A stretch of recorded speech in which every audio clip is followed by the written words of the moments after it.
بسم اللہ الرحمن الرحیم۔ شروع اللہ کے نام سے جو بڑا مہربان نہایت رحم والا ہے۔ اے نبی، ہم نے تم کو فتح دی، فتح بھی کھلی اور واضح، تاکہ اللہ تمہاری اگلی اور پچھلی کوتاہیاں بخش دے اور تم پر اپنی نعمت پوری کر دے اور تم کو سیدھے رستے چلاتا رہے، اور تاکہ اللہ تمہاری بھرپور مدد کرے۔ وہی تو ہے جس نے مومنوں کے دلوں پر تسکین نازل فرمائی تاکہ ان کے ایمان کے ساتھ اور ایمان بڑھے، اور آسمانوں اور زمین کے لشکر سب اللہ ہی کے ہیں، اور اللہ جاننے والا ہے، حکمت والا ہے۔ یہ اس لیے کہ وہ مومن مردوں اور مومن عورتوں کو بہشتوں میں جن کے نیچے نہریں بہہ رہی ہیں داخل کرے، وہ اس میں ہمیشہ رہیں گے، اور تاکہ ان سے ان کے گناہوں کو دور کر دے، اور یہ اللہ کے نزدیک بڑی کامیابی ہے۔ اور اس لیے کہ منافق مردوں اور منافق عورتوں اور مشرک مردوں اور مشرک عورتوں کو جو اللہ کے بارے میں برے برے خیال رکھتے ہیں عذاب دے، انہی پر برے حادثے واقع ہوں، اور اللہ ان پر غصے ہوا اور ان پر لعنت کی اور ان کے لیے دوزخ تیار کی، اور وہ بری جگہ ہے۔ اور آسمانوں اور زمین کے لشکر اللہ ہی کے ہیں، اور اللہ غالب ہے، حکمت والا ہے۔ اے نبی، ہم نے تم کو احوال بتانے والا اور خوشخبری سنانے والا اور خبردار کرنے والا بنا کر بھیجا ہے، تاکہ مسلمانوں تم لوگ اللہ پر اور اس کے پیغمبر پر ایمان رکھو اور اس کی مدد کرو اور اس کی تعظیم کرو، اور صبح و شام اس کی تسبیح کرتے رہو۔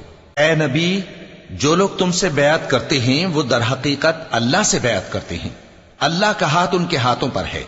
پھر جو شخص عہد کو توڑے تو عہد توڑنے کا نقصان اسی کو ہے، اور جو اس بات کو جس کا اس نے اللہ سے عہد کیا ہے پورا کرے تو وہ اسے عنقریب اجر عظیم دے گا۔ اے نبی، جو گنوار پیچھے رہ گئے وہ تم سے کہیں گے کہ ہم کو ہمارے مال اور اہل و عیال نے روک رکھا تھا، سو آپ ہمارے لیے اللہ سے بخشش مانگیں۔ یہ لوگ اپنی زبان سے وہ بات کہتے ہیں جو ان کے دل میں نہیں ہے۔ کہہ دو کہ اگر اللہ تم لوگوں کو نقصان پہنچانا چاہے یا تمہیں فائدہ پہنچانے کا ارادہ فرمائے تو کون ہے جو اس کے سامنے تمہارے لیے کسی بات کا کچھ اختیار رکھے؟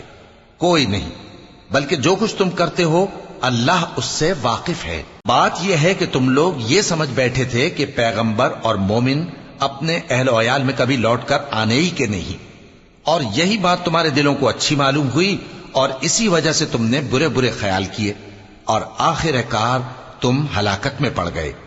اور جو شخص اللہ پر اور اس کے پیغمبر پر ایمان نہ لائے تو ہم نے ایسے کافروں کے لیے آگ تیار کر رکھی ہے، اور آسمانوں اور زمین کی حکومت اللہ ہی کی ہے، وہ جسے چاہے بخشے اور جسے چاہے سزا دے، اور اللہ بخشنے والا ہے، مہربان ہے۔ جب تم لوگ مال غنیمت لینے چلو گے تو جو لوگ پیچھے رہ گئے تھے وہ کہیں گے ہمیں بھی اجازت دیجئے کہ آپ کے ساتھ چلیں۔ یہ چاہتے ہیں کہ اللہ کے قول کو بدل دیں۔ کہہ دو کہ تم ہرگز ہمارے ساتھ نہیں چل سکتے، اسی طرح اللہ نے پہلے سے فرما دیا ہے۔ پھر کہیں گے نہیں، تم تو ہم سے حسد کرتے ہو۔ بات یہ ہے کہ یہ لوگ سمجھتے ہی نہیں مگر بہت کم۔ اے نبی، جو گنوار پیچھے رہ گئے تھے ان سے کہہ دو کہ تم جلد ایک سخت جنگجو قوم کے ساتھ جنگ کے لیے بلائے جاؤ گے، ان سے تم یا تو جنگ کرتے رہو گے یا وہ ہار مان لیں گے۔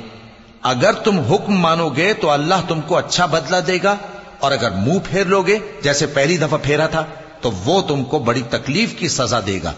نہ تو اندھے پر سختی ہے سفر جنگ سے پیچھے رہ جانے میں، اور نہ لنگڑے پر اور نہ بیمار پر سختی ہے۔ اور جو شخص اللہ اور اس کے پیغمبر کے فرمان پر چلے گا اللہ اس کو بہشتوں میں داخل کرے گا جن کے نیچے نہریں بہہ رہی ہیں، اور جو روح گردانی کرے گا وہ اسے دردناک عذاب دے گا۔ اے پیغمبر، جب مومن تم سے اس درخت کے نیچے بیعت کر رہے تھے تو اللہ ان سے خوش ہوا، اور جو صدق و خلوص ان کے دلوں میں تھا وہ اس نے معلوم کر لیا تو ان پر تسکین نازل فرمائی اور انہیں جلد فتح عنایت کی، اور بہت سی غنیمتیں وہ آئندہ بھی حاصل کریں گے، اور اللہ غالب ہے، حکمت والا ہے۔ اللہ نے تم سے بہت سی غنیمتوں کا وعدہ فرمایا ہے کہ تم ان کو حاصل کرو گے، پھر اس نے یہ غنیمت تمہیں جلدی سے دلوا دی اور لوگوں کے ہاتھ تم سے روک دیے۔ غرض یہ تھی کہ یہ مومنوں کے لیے اللہ کی قدرت کا نمونہ بن جائے اور وہ تم کو سیدھے رستے پر چلائے۔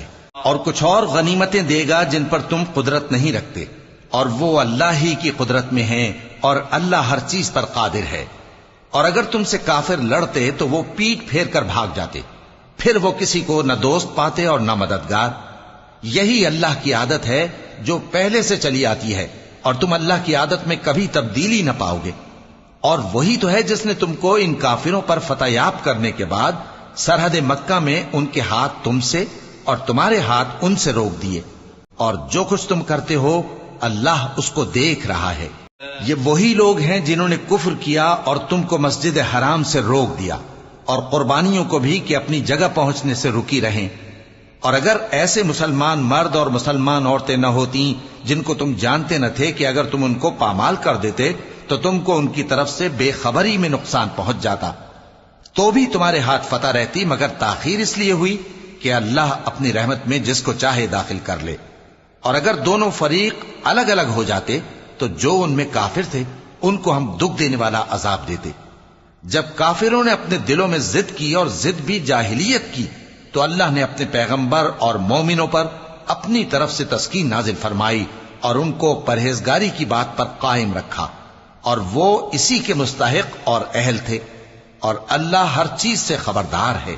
بے شک اللہ نے اپنے پیغمبر کو سچا اور صحیح خواب دکھایا تھا کہ تم انشاءاللہ مسجد حرام میں اپنے سر منڈوا کر یا اپنے بال ترشوا کر امن و امان سے داخل ہوگے اور کسی طرح کا خوف نہ کرو گے۔